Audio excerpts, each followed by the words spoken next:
The year was 2157. Earth had changed a lot in the last 100 years. Humans had built cities on the moon. They had colonies on Mars. They had research stations on Europa, one of the moons of Jupiter. For the first time in history, humanity was not stuck on one planet. They were spreading across the solar system.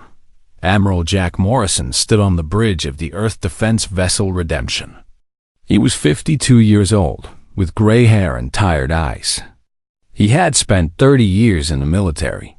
He had seen many things, but he had never seen anything like what appeared on his screen that morning. "Sir, we have contacts," said Lieutenant Chris Baker. His voice was shaking. "Hundreds of them. They just appeared out of nowhere." Jack walked to the main screen. His heart stopped. There were ships in orbit around Earth. They were huge. Each one was the size of a small city. They were black and smooth, with no visible weapons or engines. They just floated there, silent and terrible. "How many?" Jack asked. 412, sir. They are surrounding the planet." Jack had trained his whole life for war. But this was not war. This was something else. These ships had appeared without warning. Earth's defense systems had not detected them. It was like they had stepped out of thin air. The communication screen lit up. A face appeared. It was not human. The creature had pale blue skin and large black eyes. Its head was shaped like a teardrop, narrow at the top and wide at the bottom. When it spoke, its voice was cold and flat. "I am High Commander Vethaner of the Valorian Empire. We have watched your species for some time. You are expanding. You are building ships. You are becoming a threat. The Empire does not allow threats to exist." Jack found his voice. "We are not a threat to anyone. We have never attacked anyone. We just want to explore and grow." The alien made a sound that might have been laughter. "That is what all species say. Then they grow strong. Then they challenge us. We have learned to end problems before they begin. You have 1 hour to surrender your planet, your colonies, and your ships. All humans will become property of the Empire. If you refuse, you will be destroyed." The screen went dark. Jack immediately contacted Earth Command. President Linda Hayes was a strong woman. She had led Earth through many hard times. When Jack told her about the alien message, she did not panic. She did not cry. She just sat quietly for a moment. "How strong are they?" she asked. "Very strong, ma'am. Our weapons cannot even scratch their ships. I have seen the readings. They are centuries ahead of us. Maybe more. And if we surrender, what happens to our people?" "Slavery, ma'am. They will own us. Our children. Our grandchildren. Forever." Linda Hayes closed her eyes. When she opened them, there were tears on her face. But her voice was steady. "Then we do not surrender. We fight. Maybe we lose. But we do not become slaves. Tell them no." Jack sent the message. The Valorians did not respond with words. They responded with death. The alien ships opened ports along their sides. Small objects flew out, millions of them, falling toward Earth like rain. They were not bombs. They were canisters. They broke apart in the atmosphere and released a green mist that spread across the sky. Within minutes, people started dying. Dr. Susan Grant was working at a hospital in New York when the first patients arrived. They were coughing blood. Their skin was turning gray. Their eyes were bleeding. She had never seen anything like it. "What is happening?" she asked a nurse. Before the nurse could answer, she collapsed. Susan caught her and saw that the nurse's skin was already changing color. The nurse was dead in 30 seconds. Susan ran outside. The streets were full of bodies. People were falling where they stood. Cars crashed into buildings because the drivers died at the wheel. Children lay on the sidewalks next to their parents. The green mist was everywhere. Susan felt her own lungs burning. She knew she was dying too. She fell to her knees and looked up at the sky. She could see the alien ships, dark shapes against the clouds. Her last thought was of her daughter, who was at school across the city. She hoped it was fast for her. All across Earth, the same scene repeated. In Tokyo, millions died in the subways. In London, bodies piled up in the streets. In Sydney, the beaches were covered with the dead. The bioweapon was perfect. It killed humans and only humans. Animals were fine. Plants were fine. Buildings stood empty. Only the people were gone. 7 billion people died in 6 hours. On Mars, Commander Sam Carter watched the data streams from Earth go silent one by one. First, the military channels stopped. Then the civilian broadcasts. Then the emergency signals. Then nothing. Just static. He was 40 years old, a former pilot who had moved to Mars to lead the Colonial Defense Force. He had a wife on Earth. He had 2 sons. He watched the screens and knew they were all dead. "Sir," said a young officer named Jenny Cole. Her face was white with shock. "We are receiving a final transmission from Earth Command. Audio only." Sam nodded. "Play it?" The voice of President Linda Hayes filled the room. She was coughing. She was dying.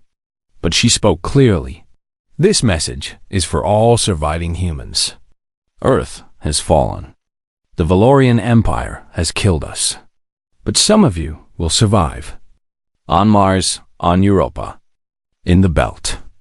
You must carry on. You must remember what they did. And someday, somehow, you must make them pay. Do not forget us. Do not forgive them. Remember." The message ended. Sam stood in silence. Around him, men and women were crying. Some were screaming. Some just stared at nothing. They had all lost family. They had all lost friends. They had lost their home. The Valorian fleet stayed in orbit for 3 more days. They scanned every part of Earth to make sure the bioweapon had worked. Then they left. They did not bother to attack Mars or Europa or the asteroid belt. Why would they? The remaining humans numbered less than 1 billion. They had no real ships, no real weapons. They would die on their own. High Commander Veithner sent a final message to the survivors. "Your species is finished. You may live out your remaining years in the outer rocks. But know this, you exist only because we allow it. Be grateful for the time you have left." Sam Carter listened to the message. He did not respond. He just walked to the window of the Mars Command Center and looked out at the red desert. Somewhere beyond that sky, Earth was now a graveyard. He made a promise that day. He made it silently in his heart, where no alien could hear it. He promised that humanity would survive. He promised that they would grow strong again. And he promised that, one day, the Valorians would learn what humans were really capable of. The galaxy thought the human story was over. The human story was just beginning. 20 years passed after the death of Earth. The Valorian Empire forgot about humanity. They had more important things to think about. They ruled over 3,000 star systems. They controlled 200 different species. They had been the masters of the galaxy for 10,000 years. The humans were just another problem they had solved. Another small species that had been crushed before it could become a threat. Ambassador Zethral stood before the Imperial Council on Valoria Prime. He was giving his yearly report on conquered territories. The human survivors continue to exist in the outer parts of their solar system, he said. Our long-range scans show small populations on Mars and Europa. They appear to be struggling. Their numbers are declining. Within another generation, they will be extinct. The Emperor, a massive Valorian named Kalos the Eternal, nodded his great head. Good. Let them die slowly. It is a fitting end for a species that dared to refuse us. The council moved on to other matters. They did not think about humans again for a very long time. But the ambassador was wrong. Humanity was not dying. Humanity was preparing. Deep beneath the surface of Mars, in tunnels that no alien scanner could detect, Commander Sam Carter had built something new. It started as a small group of survivors. But over 20 years, it had grown into something else. Something dangerous. Sam was 60 years old now. His hair was white. His body was tired. But his mind was sharp, and his anger had never faded. Every night, he dreamed of Earth. Every morning, he woke up with one thought: revenge. He walked through the tunnels of New Hope, the underground city that housed 300,000 humans. Children ran past him, laughing and playing. They had been born here. They had never seen Earth except in pictures and videos. But they knew the story. Every human child learned the story. It was taught in every school. It was spoken at every meal. 7 billion dead. Never forget. Never forgive. Sam entered the main command center. His senior officers were waiting for him. General Kevin Price, who commanded the military forces, Dr. Laura Bennett, who led the science division, Admiral Jack Morrison, who had survived the attack and now trained the next generation of pilots, and Lisa Morgan, a young woman who had become the voice of the resistance. What is our status? Sam asked. Kevin Price stepped forward. He was a big man with a scarred face. He had lost his wife and 3 daughters on Earth. He had spent 20 years turning his grief into strength. We have unified all human settlements, he said. Mars, Europa, the asteroid belt, and the outer stations.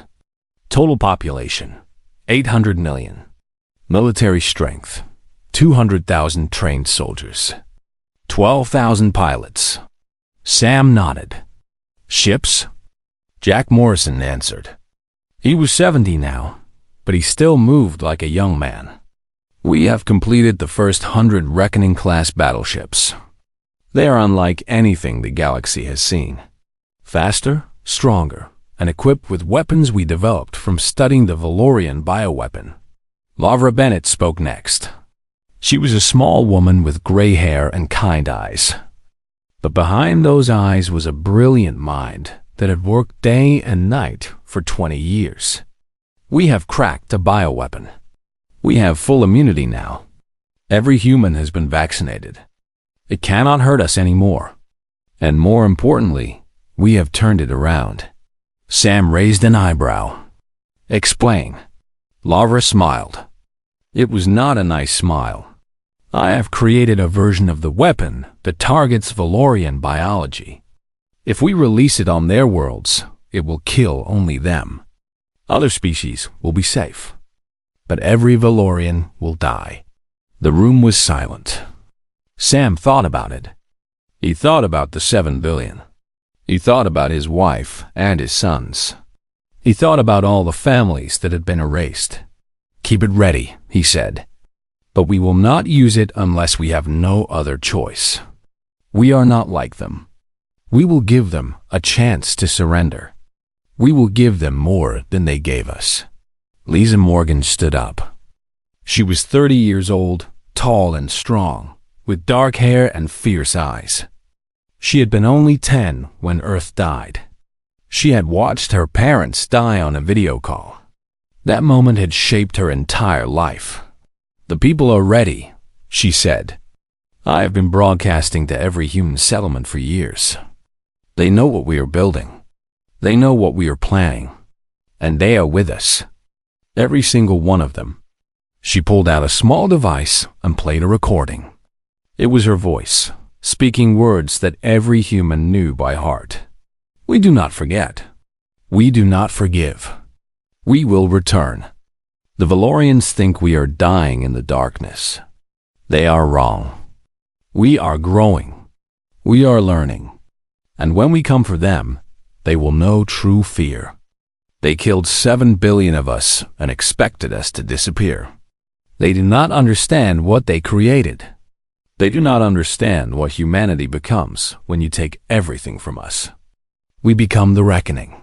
Sam felt tears in his eyes. He had heard this message many times. It still moved him. How did we hide all of this? He asked. How did the Valorians not see?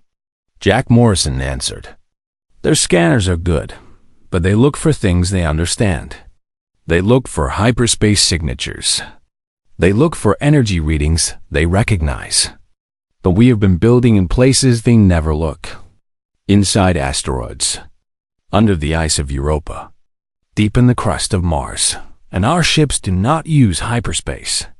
What do they use? Something better. Jack brought up a holographic display. It showed a strange, dark space that seemed to shift and twist. We call it the dark layer. It is a dimension between dimensions. The Valorians do not know it exists. When our ships travel through the dark layer, we are invisible.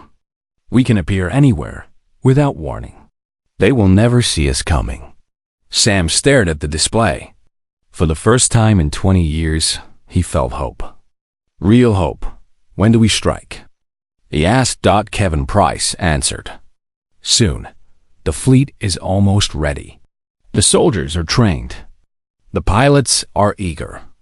But we need one more thing. We need allies. Allies? The Valorians have conquered many species. Most of them hate their masters. If we show them that the Empire can be hurt, they might join us. We are strong, but we cannot defeat the entire Empire alone. We need friends. Sam thought about this. Who do we contact? The K'thrai. They were the first species the Valorians conquered. They have been slaves for 8,000 years. They hate the Empire more than anyone.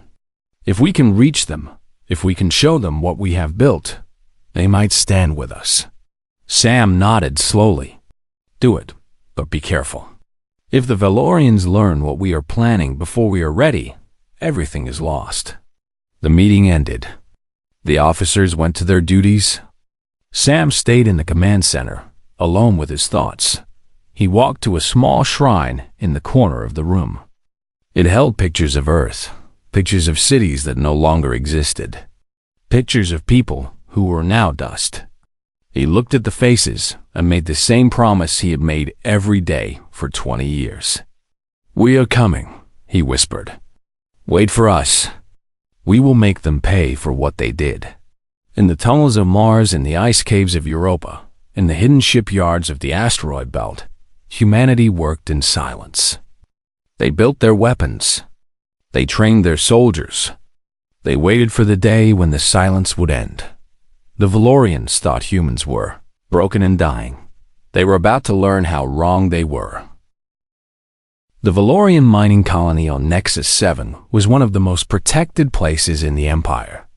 It sat on a rocky moon orbiting a gas giant, deep in the heart of Valorian space. 3 Imperial cruisers guarded it at all times. An orbital defense grid surrounded it with enough weapons to destroy a small fleet. In 500 years, no enemy had ever attacked it. Governor Thalvex ran the colony with pride. 10,000 Valorians lived there, managing the mining operations that dug precious metals from the moon's core. 50,000 slaves from conquered species did the actual work, living in underground camps and dying young from the harsh conditions. Thalvex was eating his evening meal when his aide rushed into the room. Governor, we have a problem. Thalvex looked up, annoyed. What kind of problem? Our sensors detected something strange. A ripple in space. Like something was there, and then it was not. The cruisers are investigating. The governor waved his hand. Probably just a sensor glitch. Have the technicians check the systems. He went back to his meal. 5 minutes later, the ceiling collapsed. Captain Ryan Cole was the first human to set foot on Nexus 7 in the history of the galaxy. He was 35 years old, born on Mars, trained in the asteroid belt. He had never seen Earth except in dreams. But he carried Earth in his heart. His assault team dropped from the sky in small pods that the Valorian sensors could not detect. They punched through the dome of the governor's palace and landed in the dining hall. Ryan's boots hit the floor 3 meters from where Thelvex sat frozen in shock. "Good evening, Governor," Ryan said. He was smiling, but his eyes were cold. "I am Captain Ryan Cole of the Human Defense Force.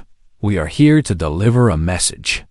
Above the colony, the battle was already over.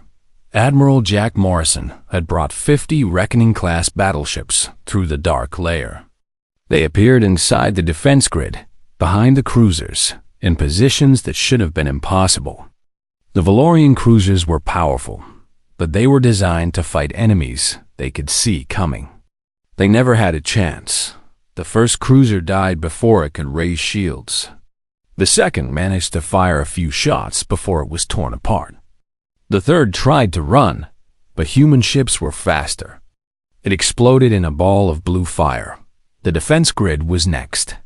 Human ships targeted the weapon platforms one by one. It took 7 minutes to destroy defenses that were supposed to be unbreakable. On the ground, Lieutenant Amy Peters led the assault on the mining camps. She was 28 years old, small and quick, with short blonde hair and a face that looked too young for war. But she had been training for this her entire life. Her soldiers moved through the camps, breaking chains and opening doors.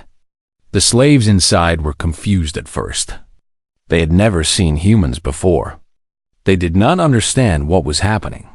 "You are free," Amy told them. "The Valorians cannot hurt you anymore. You can stay here or come with us. The choice is yours." A Kathrani slave, old and bent from years of hard labor, looked at her with tears in his eyes. "Who are you? Where did you come from?" "We are humans. We came from a planet called Earth. The Valorians killed most of us 20 years ago. Now we are here to return the favor." The old Kathrani fell to his knees. "The prophecy," he whispered. "The old story spoke of this. A new species would rise from the ashes and break the chains of the Empire. We thought it was just a legend." Amy helped him stand. "It is not a legend. It is us. And this is just the beginning." Back in the governor's palace, Ryan Cole had gathered all the Valorian officials in one room. There were about 50 of them, including Thelvex. They were surrounded by human soldiers with weapons ready. "What do you want?" Thelvex demanded. His voice was shaking, but he was trying to sound brave. "If you want resources, take them. If you want hostages, name your price." Ryan shook his head. "We do not want your resources. We do not want hostages. We want you to understand something." He pulled out a small projector and activated it. A holographic image appeared in the air. It showed Earth as it once was, blue and green and beautiful. Then it showed Earth after the attack, gray and silent and dead. "This was our home," Ryan said. 7 billion people lived there. Men, women, children. They had families. They had dreams. They had futures. And your empire killed them all because you were afraid of what we might become. He changed the image. Now it showed the Mars tunnels, the Europa bases, the asteroid shipyards. It showed humans building, training, preparing. "You thought you destroyed us. You were wrong. You just made us angry. And now we are here to collect a debt." Thelvex tried one last time. "The Empire will hunt you down. You cannot win. We have thousands of ships, millions of soldiers. You are nothing." Ryan smiled. "We shall see." He turned to his soldiers. "Kill them all. Leave one alive to deliver our message." What happened next was quick and brutal. The human soldiers did not enjoy it, but they did not hesitate either.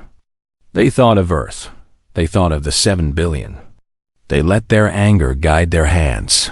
When it was over, only one Valorian remained alive. He was a young communications officer named Veith, barely old enough to serve. He sat in the corner, shaking and crying, surrounded by the bodies of his colleagues. Ryan knelt in front of him. "You will live.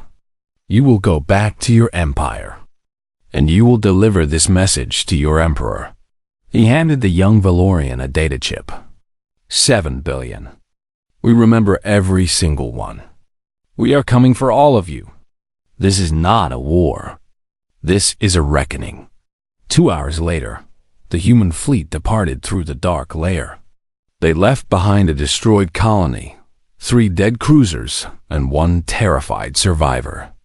They also left behind a galaxy that would never be the same. Admiral Jack Morrison stood on the bridge of his flagship and looked at the stars. 23 years ago, he had watched Earth die from orbit. He had felt helpless. He had felt broken. He had thought his life was over. Now he felt something different. He felt alive. He felt powerful. He felt like a predator that had finally tasted blood. "Where do we go next, Admiral?" asked his aide. Jack thought about it. They had proven that the Empire could be hurt. They had shown that humans were not extinct. Now, they needed to build on that success. They needed to hit more targets, faster and harder, until the whole galaxy knew their name. "There is a supply depot 3 systems from here," he said. "It feeds 5 Imperial battle groups. If we destroy it, those battle groups will be crippled." His aide nodded. "I will set the course." Jack looked out at the stars one more time. Somewhere out there, Earth was still turning, empty and silent. Somewhere out there, 7 billion ghosts were waiting. "We are coming," he whispered. "We are coming for all of them." The young Valorian officer named Veith eventually made it back to the Empire. He delivered the message to the High Council. He told them what he had seen. He told them about the human ships that appeared from nowhere. He told them about the words Ryan Cole had spoken. The council did not believe him at first. They thought he was lying or crazy. But then reports came in from other colonies. Other attacks. Other messages. 7 billion. We remember every single one. The Empire had made an enemy. And that enemy was just getting started. 5 years passed after the attack on Nexus 7. They were the bloodiest 5 years in the history of the Valorian Empire. The humans struck everywhere. They hit colonies and supply depots. They destroyed shipyards and communication stations. They killed governors and admirals.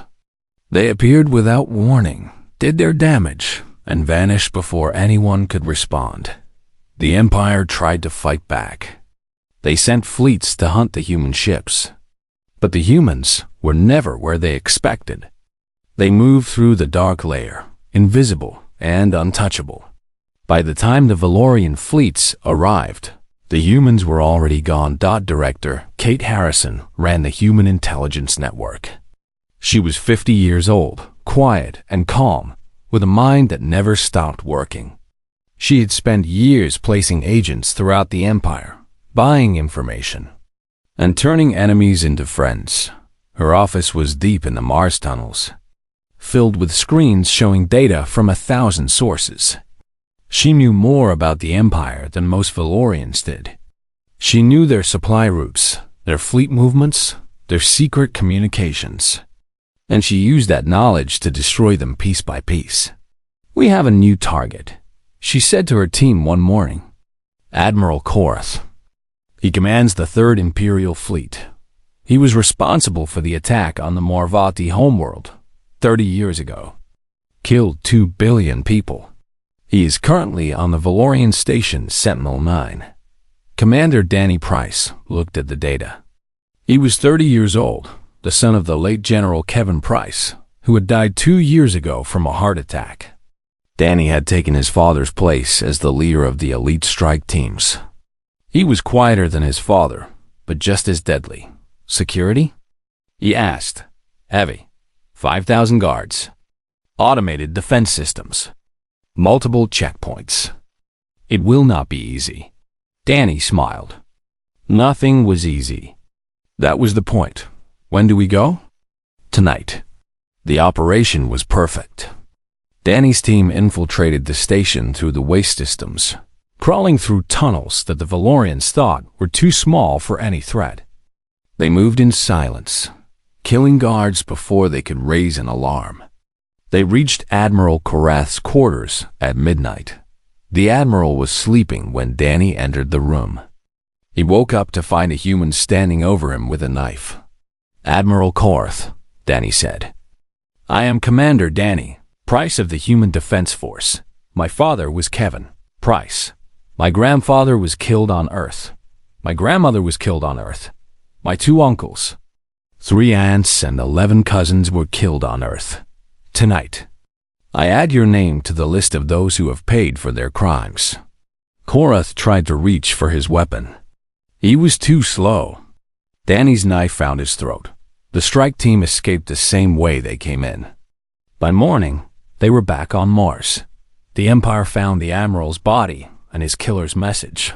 7 billion. We remember every single one. But the humans were not just killing.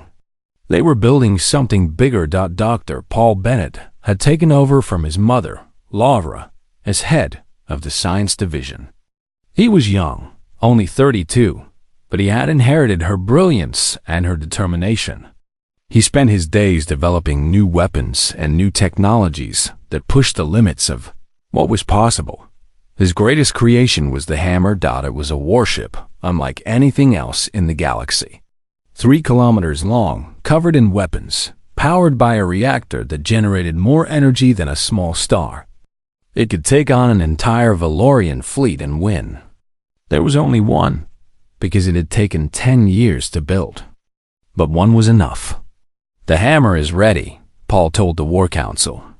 We can begin the final phase. Admiral Jack Morrison studied the plans. He was 75 now, old and tired, but still sharp. He knew he would not live to see the end of this war. But he would live long enough to start the final battle. What about our allies? He asked. Lisa Morgan answered. She had spent 5 years traveling across the galaxy, meeting with leaders of oppressed species, convincing them to join the human cause. She had been shot at, arrested, and nearly killed more times than she could count. But she had succeeded. The Kathrani are with us. 50,000 ships ready to fight. The Morvathi have pledged their support. So have the Solari, the Corvani, and the Drath. Together with our forces, we have a fleet of over 10,000 warships. Sam Carter smiled. He was 80 now, too old to fight but not too old to lead. He had watched this alliance grow from nothing into a force that could challenge the Empire. It is time, he said. We have spent 25 years preparing. We have hit them 1,000 times. We have shown the galaxy that they can be beaten. Now we end this. He turned to a holographic map of the galaxy. At the center was Valoria Prime, the homeworld of the Empire. It was protected by the largest fleet in existence. No enemy had ever come close to it. This is our target. We will strike at the heart of the Empire. We will destroy their leadership. And we will free the galaxy. The council was silent. They all knew what this meant. Many of them would die. Maybe most of them. But they had accepted that possibility long ago. When? Asked Jack Morrison. 1 month. We need time to gather the fleet and coordinate with our allies. But in 1 month, we move. The news spread quickly. Throughout the human settlements, people prepared for the final battle. Soldiers said goodbye to their families. Pilots ran final checks on their ships. Engineers worked day and night to finish last-minute repairs. Lisa Morgan gave one last broadcast to all human settlements. Her words would be remembered for centuries. Brothers and sisters, 25 years ago, the Valorians tried to erase us from existence. They killed 7 billion of us. They thought they had won. They were wrong. We survived. We grew strong. We found friends who believe in freedom as much as we do. And now we are ready. Tomorrow, we begin the final journey. We will travel to the heart of the Empire. We will face their greatest fleets. Many of us will die, but we will not stop until the Empire falls. This is not revenge. This is justice. This is reckoning. For the 7 billion. For Earth. For all the species they have enslaved and destroyed. We do not forget. We do not forgive. We will return. And this time, we will finish what they started. Across the galaxy, humans and their allies heard the message. They raised their fists. They shouted the words. They prepared for war. On Valoria Prime, Emperor Kalos the Eternal received reports of the gathering fleet. His advisors told him not to worry. They said the humans were fools to attack the homeworld. They said the Imperial fleet would destroy them easily. The Emperor was not so sure. He had read the reports of the last 5 years. He had seen how many colonies had fallen. He had seen how many of his best officers had been killed. He had seen the fear growing in the eyes of his people. For the first time in his long life, the Emperor wondered if he had made a mistake. 25 years ago, he had ordered the destruction of Earth. He had thought it was a simple matter. Kill the humans before they become a threat. Standard procedure, but humans were not like other species. They did not break. They did not forget. They held on to their pain and turned it into strength. The Emperor looked out at the stars and felt something he had not felt in centuries. Fear. The reckoning was coming. The Valorian homeworld was beautiful. It orbited a golden sun in a system of 12 planets. Its surface was covered with silver cities and green forests. Its sky was filled with orbital stations and defense platforms. For 10,000 years, it had been the heart of the greatest empire the galaxy had ever known. On the morning of the final battle, that sky filled with ships dawn. They came through the dark layer in waves. Human battleships. Kathrani cruisers. Morvathi destroyers. Solari carriers. Ships from a dozen species that had suffered under Valorian rule. 10,000 warships in total, more than had ever been gathered in one place. At the front of the fleet was the Hammer, the great human battleship. Admiral Jack Morrison stood on its bridge, looking at the planet below. He was 75 years old. He had waited 25 years for this moment. All ships, this is Admiral Morrison, he said into the fleet-wide channel. This is the day we have worked for. This is the day the Empire falls. Some of us will not survive, but our children will live in a galaxy free from tyranny. For Earth, for the 7 billion. For freedom. The Imperial fleet rose to meet them. 2,000 Valorian warships, the largest and most powerful in existence. They formed a wall between the Allied fleet and the planet, ready to defend their homeworld to the last ship. The battle began at dawn. Captain Ryan Cole led the first attack wave.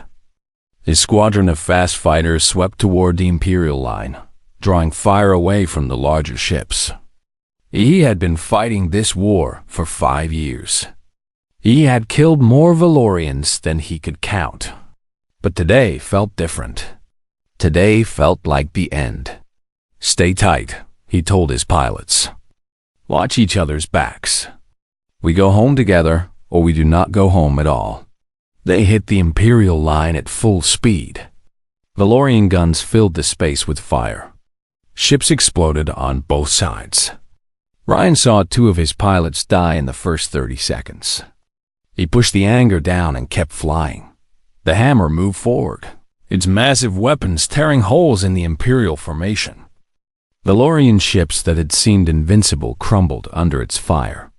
But the Imperials fought back. They knew what would happen if they lost. They had nothing left to lose. Lieutenant Amy Peters commanded the ground assault. Her transports dropped through the battle, dodging fire from both fleets, heading for the surface. Their target was the Imperial Palace, where Emperor Kalos waited with his personal guard. 30 seconds to landing, her pilot said. Amy checked her weapon one last time. She thought about her parents, who had died on Earth when she was 5. She thought about her brother, who had died in the battle for Nexus 7. She thought about all the people she had lost in this long war. For Earth, she whispered that the transport hit the ground hard. The doors opened. Amy was the first one out, running toward the palace gates. Valorian guards met them with heavy fire. Soldiers fell on both sides. But the humans kept coming. In space, the battle reached its peak. The Imperial fleet was fighting hard, but they were losing. Human ships appeared from angles they could not predict, striking weak points they did not know they had. The allied species fought with a fury born from centuries of oppression. Admiral Jack Morrison watched the tactical display, directing ships, adjusting formations, pushing the advantage. He was tired. His heart was weak. His doctors had told him he might not survive the stress of this battle. He did not care. "Sir, we are breaking through," said his aide. "The Imperial line is collapsing." Jack nodded. "Push forward. Do not let them regroup." A Valorian destroyer broke through the Allied line and headed straight for the hammer. It was a suicide run, trying to take out the human flagship. Jack watched it come. He could order evasive action, but that would slow their advance. He made his choice. All power to forward weapons. Destroy that ship.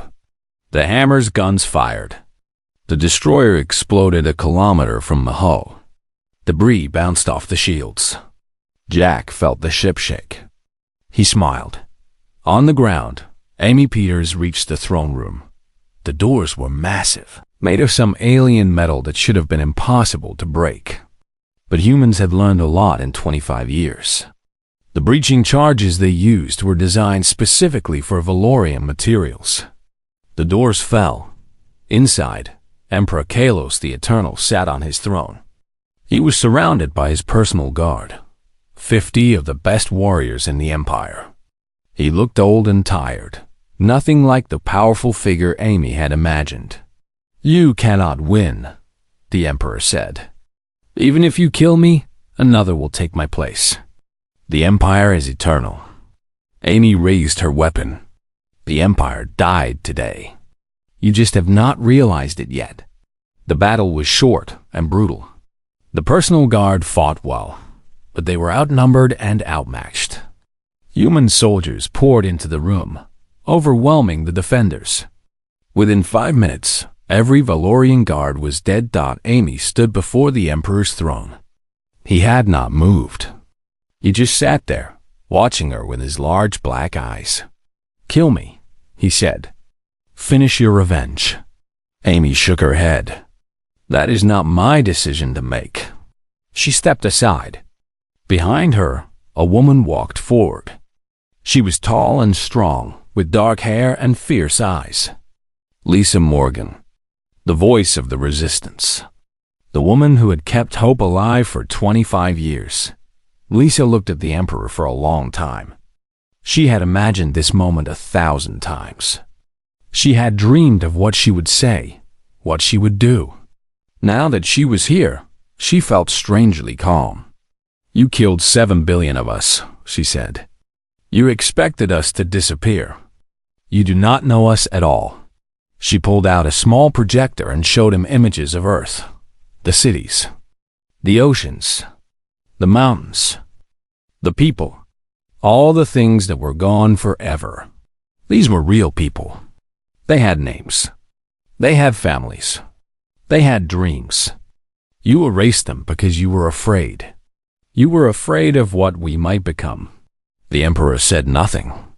"We are humanity," Lisa continued. "We do not forget. We do not forgive. And now the reckoning is complete." She turned to Amy. "Arrest him. He will stand trial for his crimes. Every species he has hurt will have a voice. Justice will be served." The Emperor was taken away in chains. The news spread across the galaxy within hours. The Valorian Empire had fallen. The Emperor was a prisoner. The war was over, but victory came at a cost. Captain Ryan Cole died in the final hour of the battle, ramming his damaged fighter into a Valorian command ship that was about to fire on a transport full of soldiers. He saved 200 lives with his sacrifice. Admiral Jack Morrison died an hour after the battle ended. His heart gave out on the bridge of the Hammer. His last words were, "We did it. We actually did it." Thousands of humans and allied soldiers died that day. They were honored as heroes. Their names were carved into monuments on 100 worlds. 1 year later, Lisa Morgan returned to Earth. The planet had been slowly healing. Human scientists had worked for decades to restore its atmosphere, to clean its water, to bring life back to its surface. It was not the same Earth that had existed 26 years ago, but it was alive again. Lisa stood on a cliff overlooking what had once been her hometown. The city was gone, but grass was growing where the streets used to be. Birds flew overhead. A river flowed in the distance. She thought about her parents who had died in this place. She thought about all the people who had lived and loved and dreamed here. She thought about the long journey that had brought her to this moment. "We kept our promise," she said to the wind. "We remembered. We came back. The Empire is gone. The galaxy is free. Your deaths were not wasted." She stayed there for a long time, watching the sun set over the green hills. Across the galaxy, on every human colony and every allied world, people gathered to remember. They spoke the names of the 7 billion. They told the stories of those who had fought and died. They celebrated their freedom, and they spoke the words that had carried them through the darkest days. We do not forget. We do not forgive. We remember. Humanity had been nearly destroyed. They had lost their home. They had lost 7 billion of their brothers and sisters. But they had survived. They had grown strong. They had freed not just themselves, but an entire galaxy. The universe had learned an important lesson that they never make humanity angry, because humanity does not forget, and humanity always comes back.